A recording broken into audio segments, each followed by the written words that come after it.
સુરત શહેરના police commissioner Anupamsinh Gehlot સરનાઓની અધ્યક્ષતામાં cyber ગુના નિવારણ અને તપાસ માટે સંકલન બેઠક યોજાઈ હતી. સુરતમાં કાર્યરત તમામ બેંકો, ટેલિકોમ સેવા પ્રદાતાઓ, ફિનટેક કંપનીઓ અને ટેલિકોમ્યુનિકેશન વિભાગના અધિકારીઓએ સાયબર છેતરપિંડીને નિયંત્રિત કરવા અને અટકાવવા માટેના પડકારો અને ઉકેલોની ચર્ચા માટે ભાગ લીધો હતો.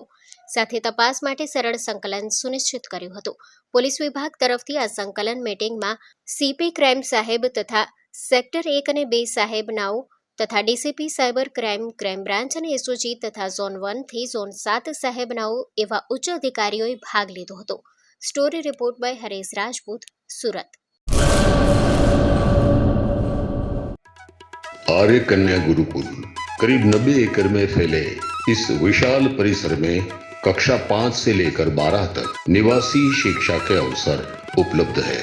इसके अलावा स्थानीय कन्याओं के लिए केजी से लेकर 12वीं कक्षा तक गुजराती तथा अंग्रेजी माध्यम स्कूल भी कार्यरत है. हर प्रकार के खेलों में भी यहाँ की बालिकाएं निपुण हो, इसका ध्यान रखा जाता है. यहाँ कन्याओं को वेदों के प्राचीन मंत्रों के संस्कारों के साथ विज्ञान और टेक्नोलॉजी से जुड़ी आधुनिक शिक्षा दी जाती है. बालिकाओं को विभिन्न कलाओं में पारंगत बनाने के साथ संस्कारों का सिंचन इस गुरुकुल की विशेषता है. आर्य कन्या गुरुकुल पोरबंदर में एडमिशन के लिए संपर्क करें 8258040404.